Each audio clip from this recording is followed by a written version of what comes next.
Hi, Steve. I just want to remind you that we can't hear you. Yeah, you're all muted.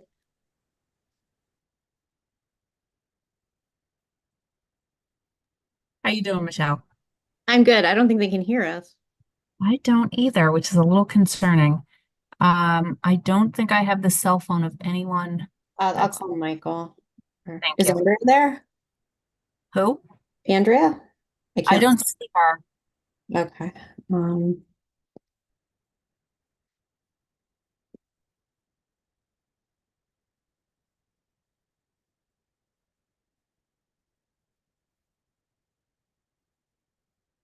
he says they can hear. They hear us. What'd you say? They can hear us, but we can't hear them. Okay.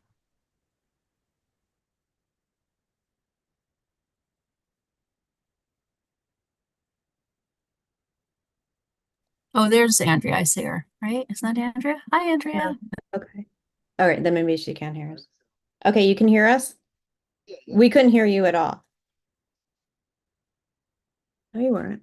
Oh, you are. Okay. We thought we turned it off. Okay. Okay. No problem. Bye. Start. Hurry up. Come on.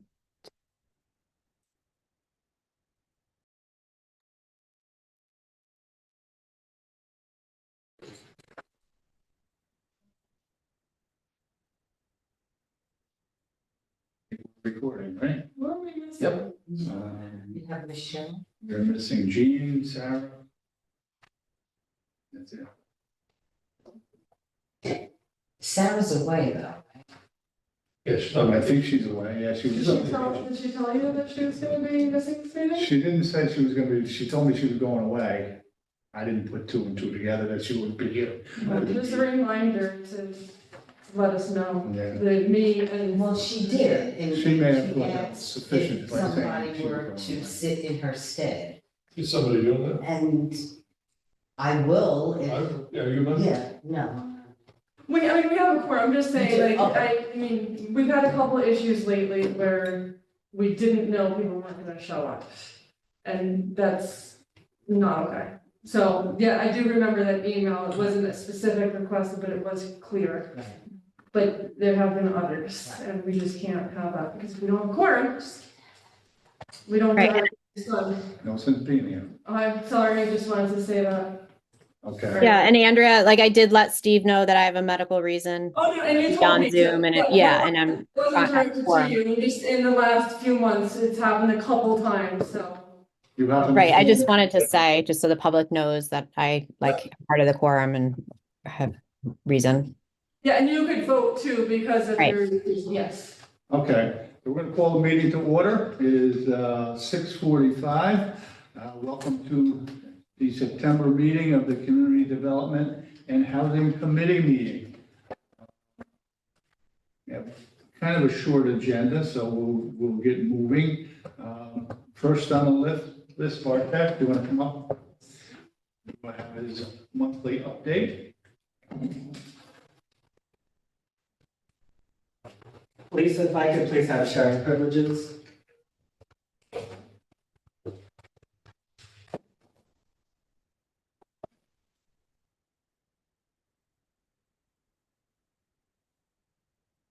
Is that, Lisa, did you hear me about being able to share my screen, please?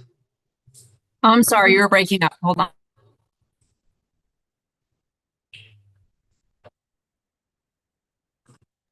You're all set. Yeah. I have two updates today, unrelated to any resolution. First, as I previously shared, we have set a goal to approve 1,000 new housing units by 2029. And I am publicly tracking for full accountability all of the housing units that we've approved. And this is starting in January. So you can see from this counter that we have 957 housing units left to approve in order to meet the 1,000 housing unit goal. You can see that most of the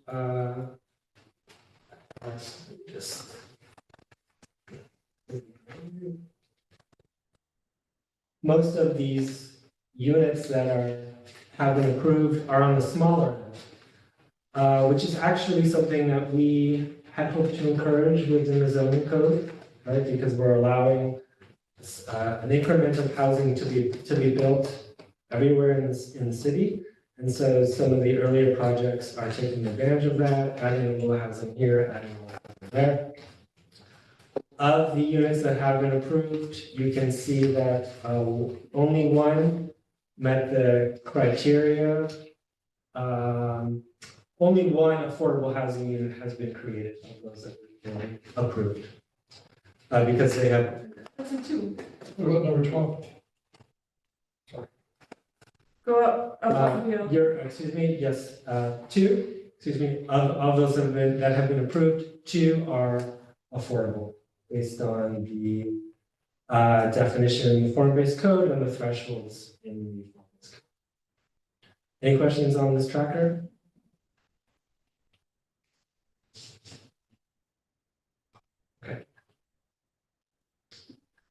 Slow and steady wins the race. That's right. So I wanted to, for my second update, talk a little bit about a concept that I've been researching, thinking about, which is how the city of Kingston could be even more involved in housing production here in the city. Affordable housing, as we know, any home that is rented or sold, such that the occupant household pays no more than 30% of their income for their rent or mortgage. Most affordable housing that is built under the government subsidies that are available, most of these happen under the low-income housing tax credit program, and this is basically the core constraint when it comes to producing new supply of pure affordable housing as commonly defined. The low-income housing tax credit is very competitive. It's also very complex, and so there's a high barrier to entry for a developer in order to access those subsidies, and it's again, it's also quite constrained. There's a model based out of Montgomery County in which, I won't go into too much detail, but basically they issued a 20-year municipal bond. They used the proceeds of that bond sale to deposit that into what they call the Housing Production Fund. And the purpose of that fund was quite clear, which was to make short-term construction period loans to new multifamily housing projects that the agency themselves developed. Because the interest rate of that loan was much lower than the typical interest rate charged in the open market, the project saves a significant amount of money, and that savings can be turned into much lower rents and much lower AMIs once the project is completed. The benefits of this model, we avoid having to deal with a scarce and very competitive federal subsidy allocation, the low-income housing tax credit. And we also take, as a public agency, we take a really more active role in actually creating the deeper affordability that we'd like to have in the city. This model received a lot of attention because there was a New York Times article published on it a few months ago. This is just a screenshot of it, and this was the first project that was highlighted in the New York Times article. It has 268 units. 25% are allocated for residents earning 50% of the area median income. An additional 5% are designated for those earning 65% of the area median income. And the rest of the project is market rate. Those market rate units help to subsidize the rents of these affordables. And this is the last slide. So I have been for the past 6 months speaking with a nonprofit called the Center for Public Enterprise. They're a New York City-based nonprofit. They are well versed in housing financing and also this model from Montgomery County. And they have agreed to help the city think about what's possible in the city of Kingston and how this Montgomery County model could possibly be adapted for the city of Kingston based on our context, based on our capacity, and basically create a roadmap for what a possible scenario in this which could work. So all I have to say, this is in early stages, but I just wanted to mention that this is something that thinking about and exploring. Yes. So under this model, the city of Kingston would own the property. That was the case in Montgomery County, where the agency continued to have public ownership of the property. That could be the case here in the city, or it could not be the case. We can change the model based on what we think is right for our case. But public ownership was a key part of the Montgomery County model. Excellent. Any other questions? Ready? I do have a question on your earlier slide with the, where you indicated that only 2 affordable units had been approved. So when you say approved, is it approved by planning? So everything else is in the pipeline. So the Barrel, the Baxter, the. Yeah, so- All of that is in pipeline and not considered approved. All of those projects were basically approved. So my counter started in January of this year. Okay. So some of the projects that you mentioned have been approved previously, such as the Penrose project and also the Barrel Factory project. The Baxter project on 615 Broadway has not been approved yet, so that did not show up on my Okay. spreadsheet. So I, for one, would like a broader picture of the affordable housing units that have come online in the last 5 years. I think that's a better indication of the job that Yep. Kingston has done in terms of providing affordable housing.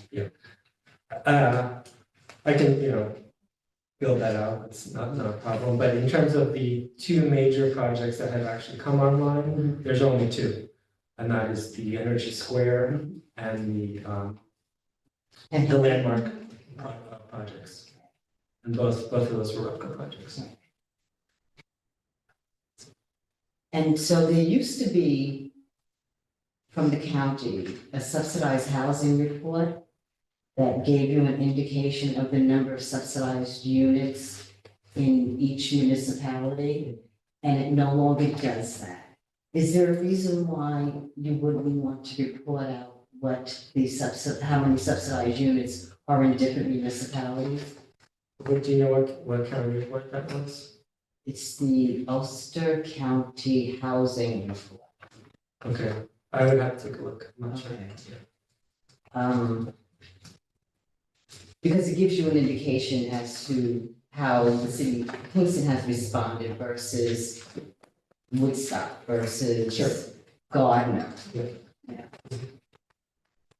rental housing survey. It's in there. Not the subsidized.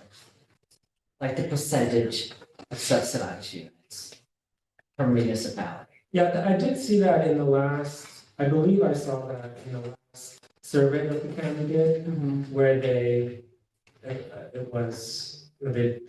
reported the vacancy rate for market rate units and also for subsidized units as well. So that's what you're referring to. I believe it was reported in the last. Well, yeah, that would be the vacancy rate, but I'm talking about just the number. Just the number of units. units.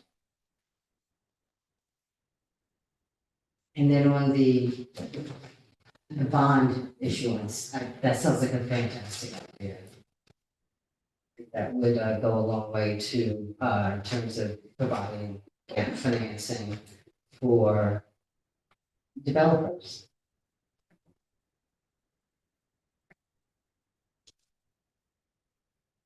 Okay. Any other questions? Michelle? Yeah, hi, thanks, Martech. The organization that you just mentioned out of New York City, I'm sorry, what was it? It's the Center for Public Enterprise. Okay, great. Are they a community land trust or anything already, or they just advise? They advise, so they're a nonprofit and they advise other public agencies on their specialties are housing and also energy. Okay, great. Thank you. I just want to say that I would welcome any model that we can hold on to as the city of Kingston to keep affordability as low as possible or put into a community land trust, but I like that you're bringing this forward. Thank you. So when could we expect an update on this process? Yeah, so I expect that it'll take maybe another 3 to 6 months for kind of the city to finish their workflow with them, which is basically say, here's what we think you need to do in order to make this happen. Excellent. Anybody? Okay. Thank you. Thank you. Okay.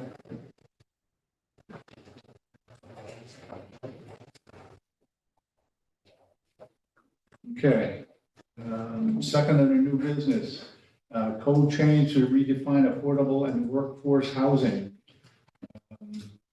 Michael and Michelle, you guys want to start the ball rolling here? Take your pick. Who wants it? Michelle, do you want to go first? You want me to go first? I'll just say that I'm happy that we have this on the agenda, that I think there's been a lot of discussion and concern in the community about the affordability that we have in our zoning code. The AMI in this county is really a problem, as everyone understands.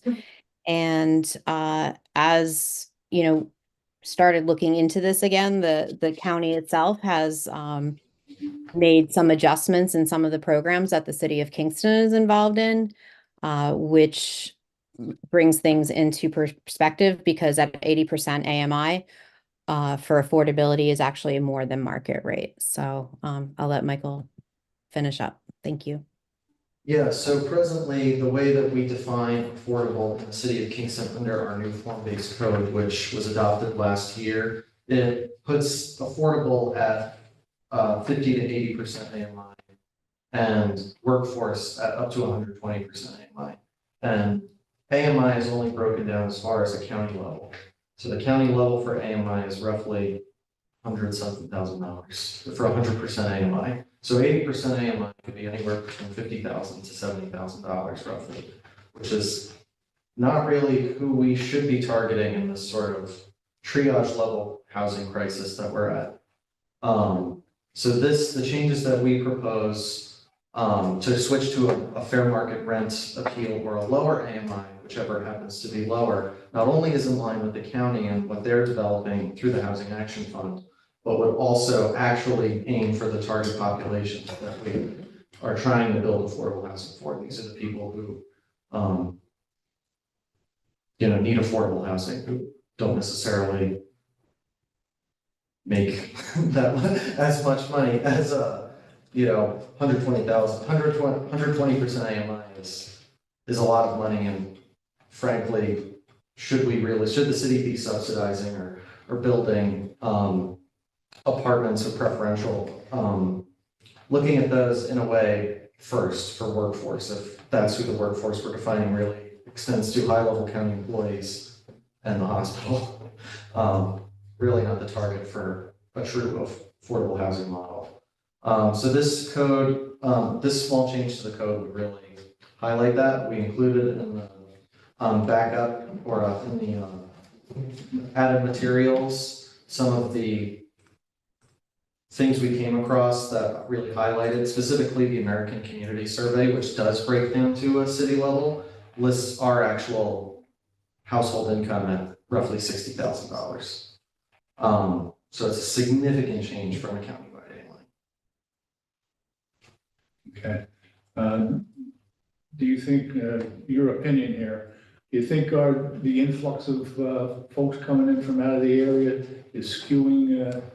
Absolutely. The AMI has increased 40% since 2020, which is why the county changed their model, was because this was just directing people who don't necessarily need the support that we're trying to provide. So a 40% jump really did change, and it probably is from an influx of new residents. Okay, so I guess it's fair to say the new residents coming in, well, it's a good thing. They may not need the same level of help that, Right. So it's kind of penalizing folks that are already here in a manner of speaking. yeah, that could definitely be the case. It could also, these are the people who have been largely pushed out by gentrification from further downstate is this population. For example, we have roughly 500 Ulster County residents living in DSS motels across the county. That's largely effective gentrification and rising housing costs. So yeah, it is, a 40% increase is really dramatic. Okay. Anybody? Any questions?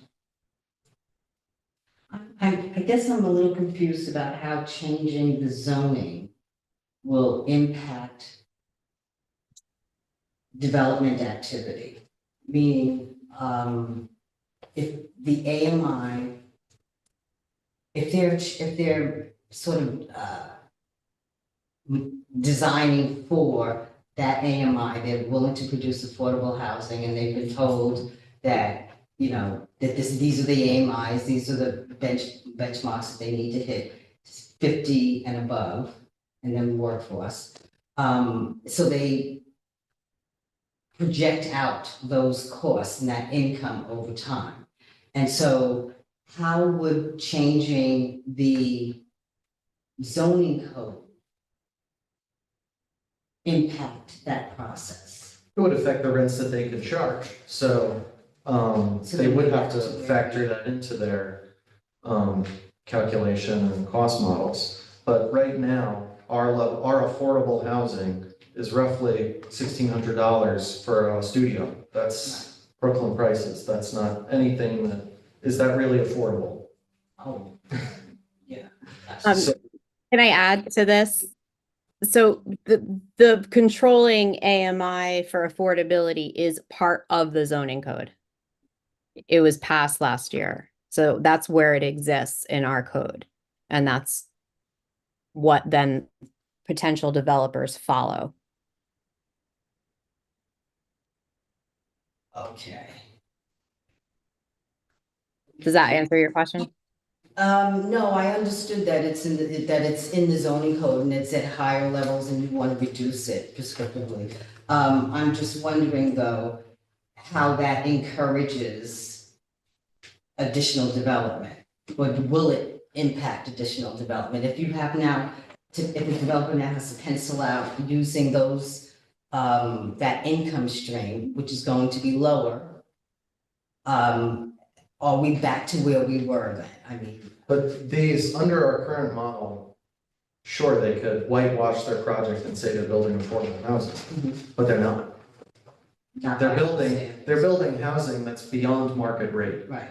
and calling it affordable. That's a mischaracterization of their product. And we are, in a sense, stamping our approval on it and calling it affordable when it's, in fact, it's probably would accelerate gentrification to be Right. charging these and claiming them to be affordable. So I think your concern is how will this affect more housing? And that was part of the conversation that we had a year ago when we were talking about this process, and I'm kind of throwing Bartek a little, I didn't warn him I was gonna ask, but do you mind like explaining the process of how we got to that? And if now, a year later, you think that, in your opinion, that like how that affected if we had, because we are getting some new development, right? I mean, my biggest concern I mean, I don't disagree that there's a need to have housing built in the city that's below 80% AMI. Of course, that's the case. But by mandating a level below that, I'm worried that we're going to have an unfunded mandate. And, as I explained earlier, it's not like we're producing tons and tons of 80% AMI units to begin with. In order to have a lot of units built from inclusionary zoning requirements, you need to have a lot of market rate units being built. And that's just not the case in the city of Kingston at this time. We're barely producing a lot of 80% AMI units with our inclusionary zoning requirements. So I don't see, I don't know by reducing that requirement from 80 to 50 that would change the outcome much at all. If anything, I think it will hobble the overall pipeline of housing that we have in the city. The 80% AMI level that we reached in the zoning code that was passed last year was based on research from what other municipalities in New York State are currently requiring. And we're still one of the only cities in the Hudson Valley that even has an inclusionary zoning requirement. Based on what we thought that the market could handle, meaning the percentage, how low we could go in the AMI without reducing that housing, without preventing that housing from being built in the first place. So, I mean, I certainly agree that, we need to build housing below 80% AMI, and we can incentivize it through various ways, but by mandating it, I'm a little bit concerned about that. At this point. Steve, may I? And Michelle? So, Bartek, so the ADU housing funding that the county has put forward, the model, I can share my screen too. It lays out, their application lays out that what they're considering is either 80% AMI or the current fair market rent, which is lower. So in that regard, if they're using the fair market rent, someone with a housing voucher can then afford to rent that apartment. At 80% AMI, which is above market rate, we're building housing for people that cannot afford to live here. So I think that the county model makes a lot of sense. I understand, but that's an incentive that the county is offering. That's not a mandate in any way. They're requiring that level, and in return, they're giving the developer funds to actually reach that level, is my understanding. Right, but I also understand that we can use that FMR criteria in our affordability. It's a HUD criteria still. So if 80%, just because it's called affordable, but affordable can go from 30 to 80. If it doesn't work for our community, we don't have to use it. I understand the concept of we want to just build apartments, we want to get units online, but how many units is it going to take to then bring down the cost of rent? I think it's a really long-term solution, and we still a year out need shorter-term solutions. Okay, Michael?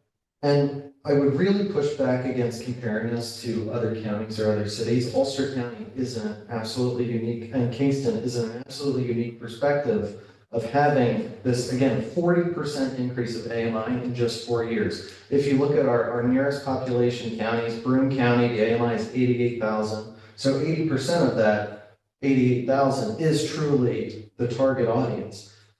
Same thing with even, again, on the documents that I attached, Montgomery County, 80,000.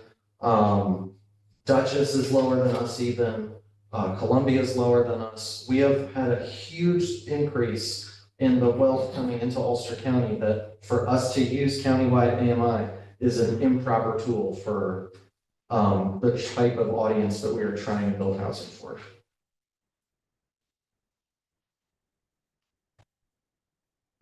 Anyone else?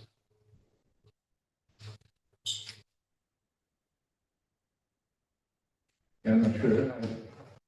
My question, are we looking to vote on this tonight, or is this just a discussion item tonight? Well, we can't vote. My understanding is we can't vote, like it would have to be referred to our planning board and the county planning board as a start. And then public hearing, right? Right. Okay. And we don't need a resolution, we just refer it. We're saying if we're talking about a change to an ordinance, so do we need, there wasn't a separate local law for these levels, right? That's right. It's part of the ordinance. So, An ordinance, oh, yeah, so where are you getting a public hearing? so it wouldn't be, it's an ordinance, so just to refer it out. But like, we don't need a resolution to refer it out, that was my question. You could pass a resolution. We could, but we don't need it. I mean, what's required is what you're doing on the ultimate action. so, Right. yeah, that's fine. Okay. So no, we don't need to take, we don't have to pass anything today. Okay. But, I mean, you want to gauge the committee if they want to refer this out. Is everybody in agreement with that? Bob, feel free. Referral's a good idea. Okay, I think we're all in agreement on that then. Okay. Anybody else, anything else? Thank you. Okay. Thank you.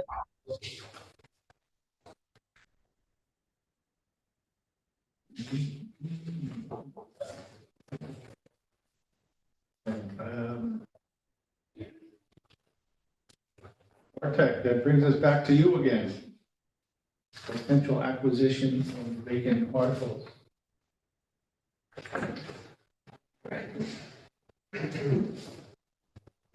Yeah.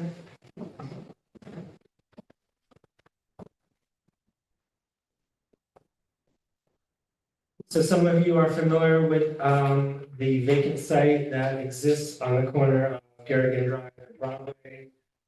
These are some views of that site. The first one on the left is on the site looking towards the intersection of 9W and Garrigan Drive. The second site is standing on Garrigan Drive, looking down towards the creek. This is a pretty large site. It's 3.5 acres of vacant land. This land was part of Urban Renewal Kingston and the Broadway East project. And so that property that you just saw earlier is in the red box, more or less, of these urban renewal records. And this is a view of downtown prior to urban renewal and prior to the construction of 9W. So you can see that same parcel that I was just referring to, roughly in the middle of this image. And what we can see is a very mixed-use neighborhood, quite densely populated. This is a photo of that same parcel during Broadway East demolition. And then this is a photo of that same aerial view that I showed earlier after demolition. So in here we see that Broadway East demolition has been completed, more or less. The new city hall has been built. Roundup Gardens has been built. 9W though has not yet been constructed. This is a view in 1972 looking down Broadway. And then on the left, you see that same parcel that I was just showing earlier. Of course, without the kind of the condo buildings, those have not been built yet. The archival records show that 361 families, 104 individuals, and 94 businesses were just displaced in the overall Broadway East project. It's important also, though, to keep in mind that there's some significant disparities in the impact of urban renewal. So A third of the families displaced were Black, even though Kingston was 96% white in the 1960 census. We also know that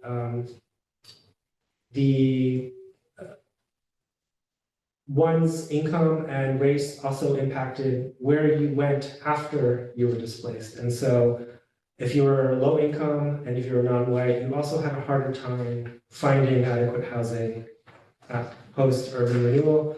And I do want to give a shout out to the researchers that are cited here below that were very helpful for me in putting some of this information together. And they just published an article on urban renewal in Kingston this past June. There were a lot of models built in the urban renewal days about what could be here.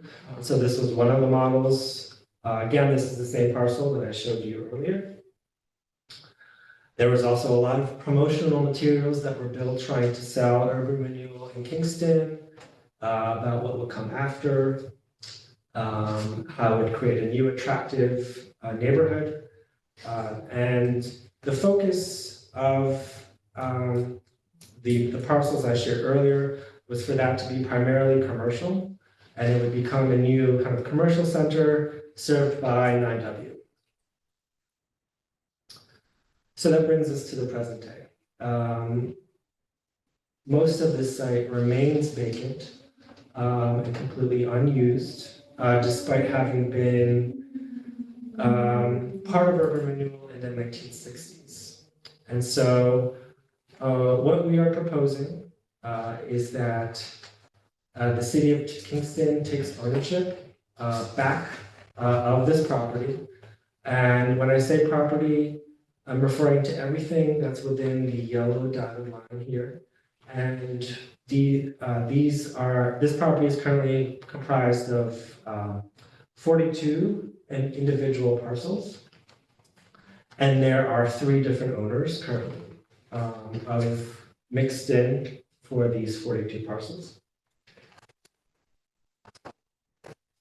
Based on some early conceptual review, we believe that this is a great site in which to use our new form-based zoning. And so this shows that we can put in a variety of building types here on the site. So in purple are more of the larger Main Street buildings. So for example, along Garrigan and Broadway, that would be a great place for ground floor commercial with residential on top. And then on the interior along Gallo Drive, which is a paper street that runs through the middle of the site, there would be more of a row house, small multiplex, duplex housing typology. This is some, again, conceptual views of what's possible on the site.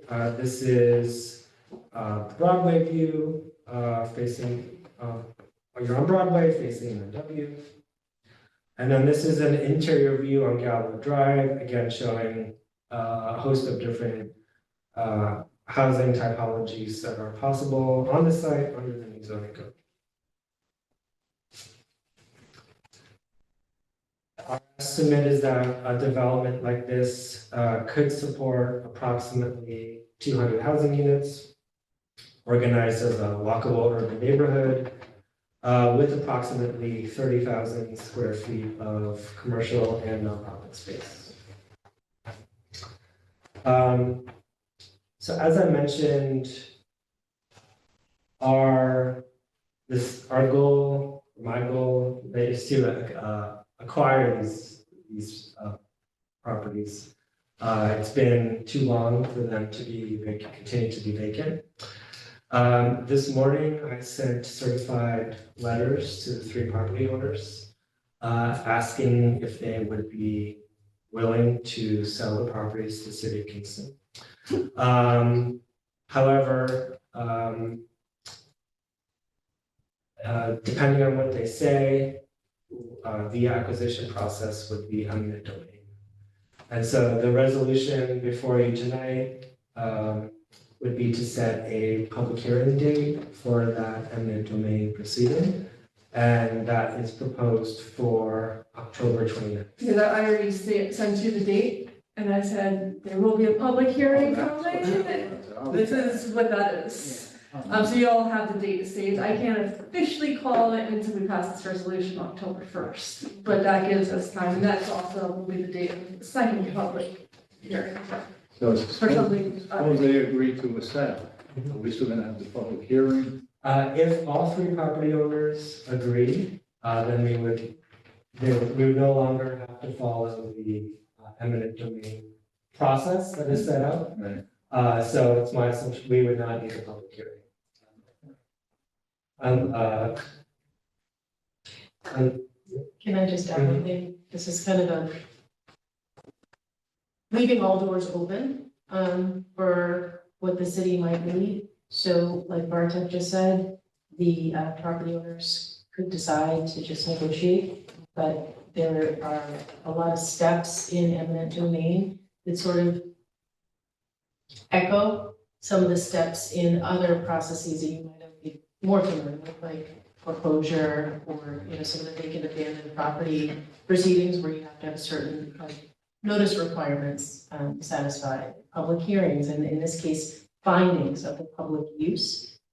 So again, it's not necessarily commencing an eminent domain proceeding, this public hearing, but it is the council's first major step in making findings about the project that we could need to rely on in a proceeding. So the value of the land. This is determined by the fair market value, and that's what we would have to, if it should go to eminent domain. I'm sorry. So some of the conversation Bartek is having on the concept broadly, but then certain issues that might affect the value of the property. I think probably you'll want to make a motion. We to go can go into into executive session. Okay.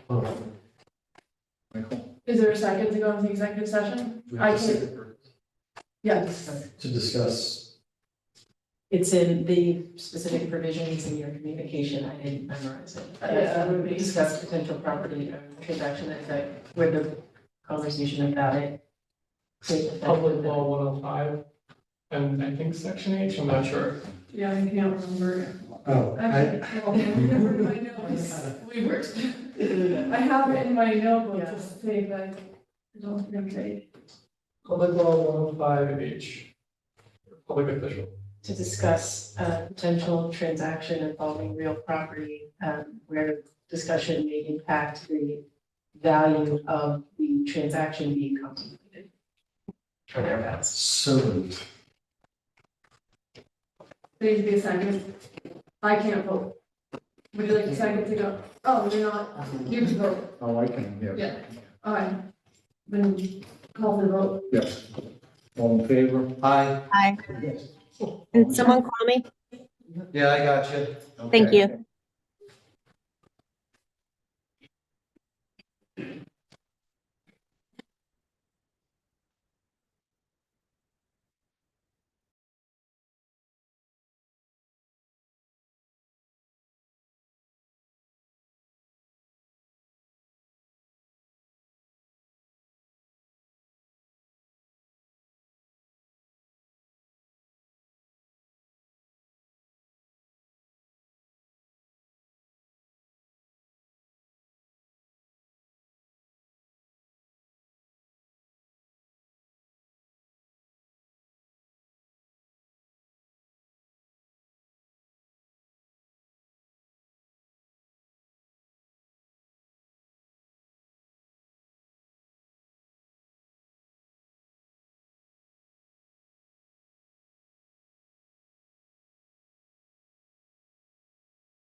You left.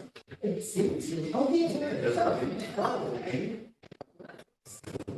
say something. No, sorry. Okay, sorry about that. No, we're open. We're open. Right. I do have to do it this shift, right, so. We just didn't flash it, no. Got it. Okay, anybody have anything further before I read the committee report? Everybody good? Okay, so the committee report reads, resolution of the Common Council of the City of Kingston setting a public hearing for an eminent domain action for properties to be acquired in connection to a mixed-use building development in the City of Kingston. Do I have a motion? Motion. Second? Second. Just to be clear, so it's, can you read that again? It's Sure. not for an eminent domain proceeding, but to hold a public hearing to determine, to gather input on potential public use findings, right? That's not what the resolution, I take it off, I mean, we could change it, but that's not, I took it off from the resolution, That's so. what the resolution says. Oh, What is this gonna? just to be clear, because no proceeding is being commenced, this is a hearing to evaluate potential public use, so I would recommend stating clearly what you can write in, you know. Why don't I add just, to the why don't I committee. just change that, and then the resolution could just be adjusted according to the committee. report. Agreed, yeah, but I just don't Yeah, want to see. I just followed right here, so I'll just change that, and then, I don't, is it your office or Elisa's office that will? Can you make sure that it then matches the committee report? Okay, I'm gonna do that again. Rewrite this. There we go. Do you have a date of the resolution? When the votes happen? The public hearing, happen? October 29th. Do you want me to just cross it out here, or you want a cleaner copy? Whatever, it's fine, just because it's So they have supported. public hearing to Um, gather, you know, I'm gonna do this. To gather, let me just jot down, to gather information, is that Public input into potential public use findings in connection with to gather public input into what? What's the word? potential public use findings with respect to property located at, what's it, Gary? What's the actual, the span of addresses?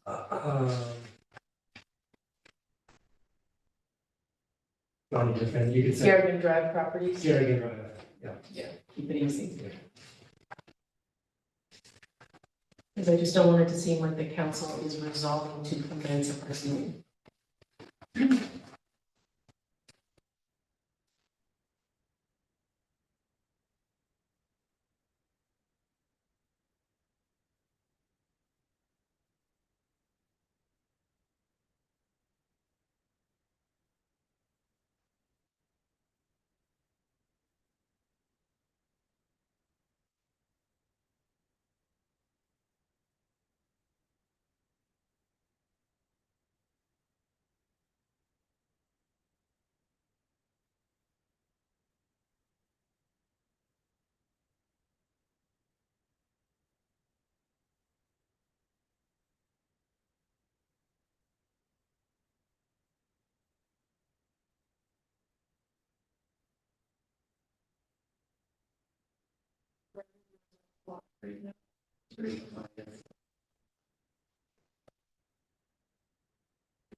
Should I put in connection to mixed use development or not even? So this is what I have, resolution of the common council of the city of Kingston setting a public hearing to gather public input into potential public use findings at Garrigan Drive properties.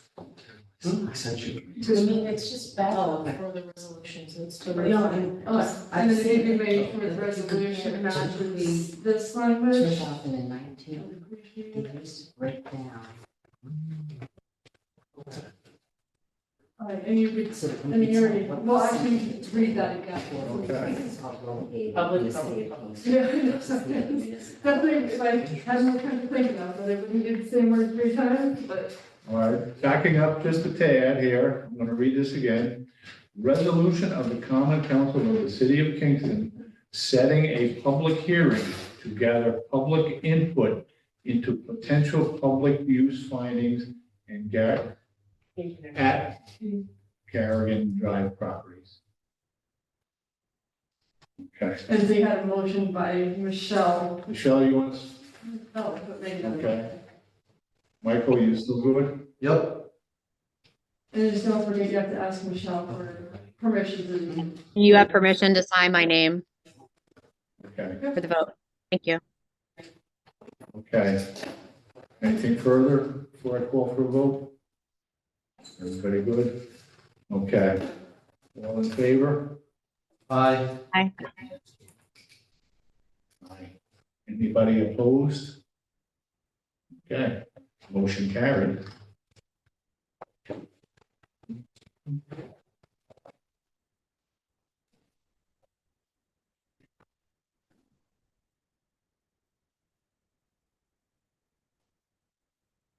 You.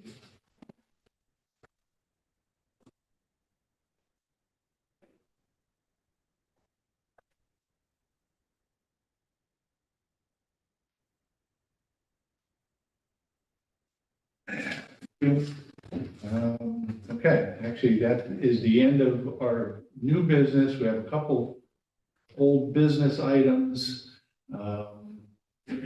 One further Yeah, this one was, we talked about it over the summer and then I don't think we brought it back last, we had a meeting last which one are you month. talking The about? discussion of 421 PE. Oh, okay. So it's been a while since we discussed it, but the last time we did discuss it, we said we would further discuss it. So, I don't know if there's been any actions. Rel was, kind of the driving force behind this a little bit. So I don't know if you have any more that you want to talk about or. No, just to, I guess, cause people to remember what this essentially is a companion law, that was sent out from the state, and it would accompany the local law number 7. This would be essentially the same tax exemption that would be of benefit to the developer, but instead of requiring 25% of the units to be affordable, this would require that all of the units be affordable. 100% of the units for the same kind of tax treatment, with the exception of the exemption itself would survive for 30 years as opposed to the 25 years.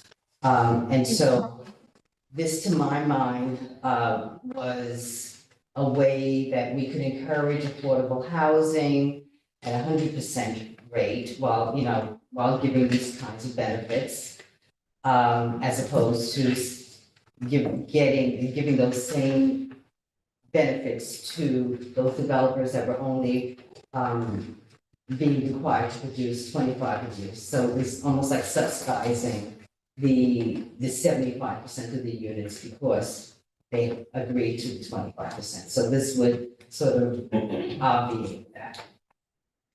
Excuse me, I think, so it's what we're discussing is 421 PP, because we passed P, so this one's PP. Right, that's what's on the agenda, yeah. Yeah. Okay. I thought I only heard the one P. Sorry. 2 piece. Yeah. Okay. Okay. So that's essentially it. Do we want to go further with this? Do I want to go further with it? Yeah. So essentially, yeah, I would like us to, if it's time to vote on it, then absolutely, if everybody, unless it's up for discussion, we can further discuss it, but be willing to, send it up for approval. Okay, so what are you proposing? Oh, I sent all the documentation, I'm sorry. Do you remember when There you is sent a that? resolution. Oh, my goodness. Did you send it or did, who? I think I haven't seen a Martek sent it, actually, the resolution 421 PP. Do you have an idea like what month? I'm just doing a search now. Yeah. I believe it was back in July. July 26th. Looking forward to it. Can you forward that? Yeah.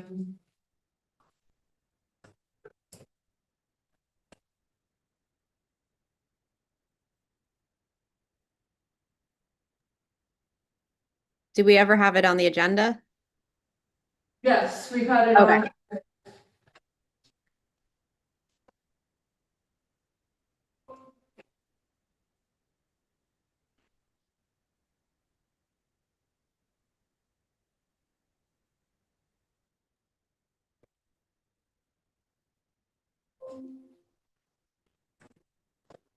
Thank you.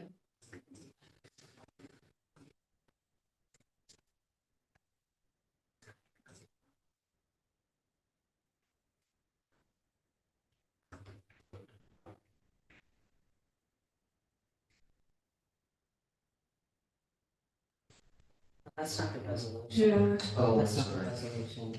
It would come from Bartek. I can forward it. Do you see it?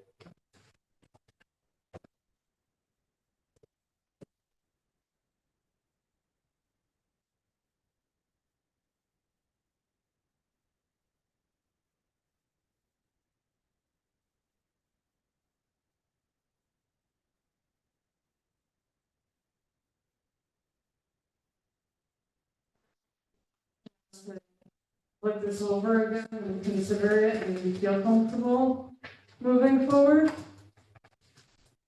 Just because it's been a bit. I don't think, I think it's just another tool in our toolkit. I don't think this, hurts the city in any way to have this option. Please do. But I will defer to Carol. Absolutely, I'd like it to go forward. Okay.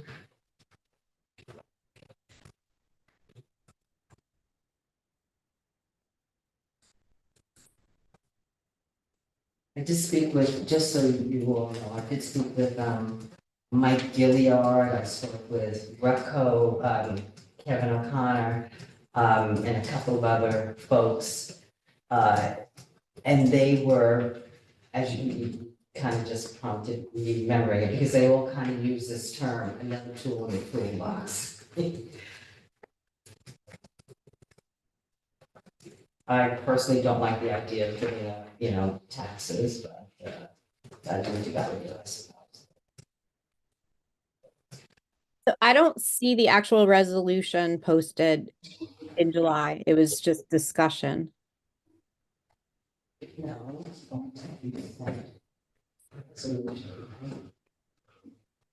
And then we didn't meet in August. But we could still.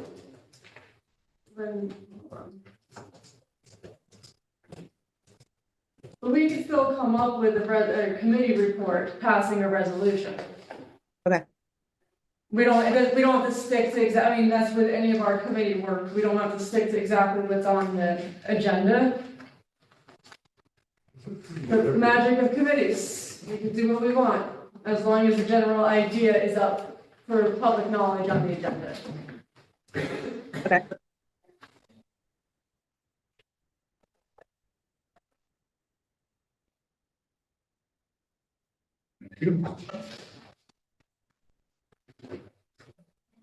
I'm in favor of it also because it's just doesn't preclude 421P. It's one or the other or any of other things in our code. So I'm for it. Thank you, Tara. Okay, committee report reads, local law of the city of Kingston Common Council adopting the 421-PP property tax exemption for the creation of new eligible fully income restricted housing units. Motion? Motion. Second. Any further discussion? Now call for the vote. All in favor? Aye. Aye. Anybody opposed? None. Okay. Motion passed. I'm gonna pass this resolution to Lisa or Janet. Can we talk after the consensus?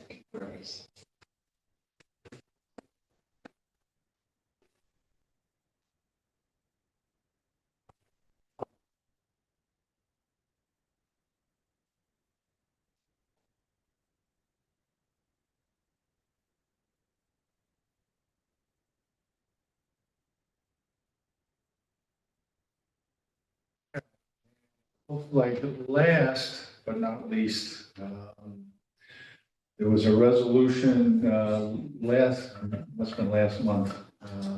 I was not here. And I think we have to do the committee report again. Memorializing resolution.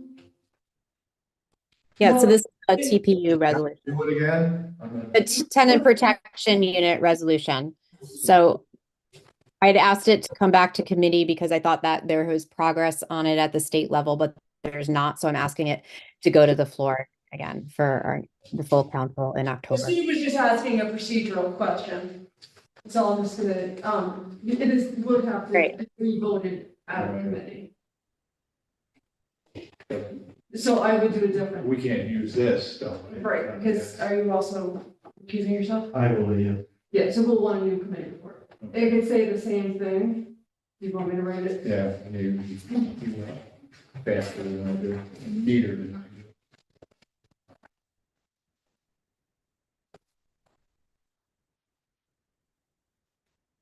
do. Thank you.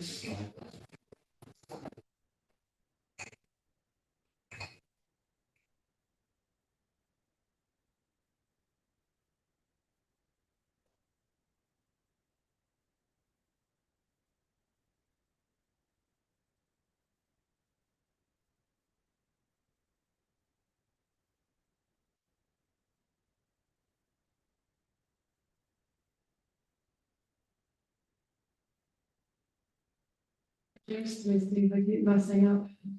You jinxed me, my handwriting was good.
Okay. Here's a revised committee report that says the same thing. A memorializing resolution of the City of Kingston Common Council calling for the expansion of the New York State Homes and Community Renewal to create a tenant protection unit in the Hudson Valley. Well, needed somebody, Motion? I have a motion, Michelle? Second? You're gonna have to second here. I will second it. Okay. Any further discussion? Call for a vote, all in favor? Aye. I'll be recusing myself. Oh, that's right. I said I was for it. All right. Anyone opposed? Okay, There's no problem, we don't have 3 votes. oh yeah, we don't have 3 votes. Yeah. We got 2 subs. I mean, is, Well, now you want. Here, so in our rules, just if there's motion and a second, it moves forward. I mean, your rule's not, something that I.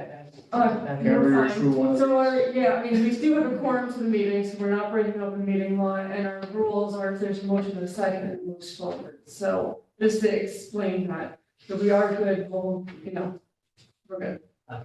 Sorry, we don't need you. And I'd rather, keep it consistent in the meeting. So it'll still move forward to the council, even with the 2 votes. All right, Thank you, everyone. okay. And that, folks, concludes the agenda. Anything, anybody have anything for the good of the community here? Motion adjourned. Second. Hungry Valley? We are adjourned. Thanks, everybody, for your Thank you.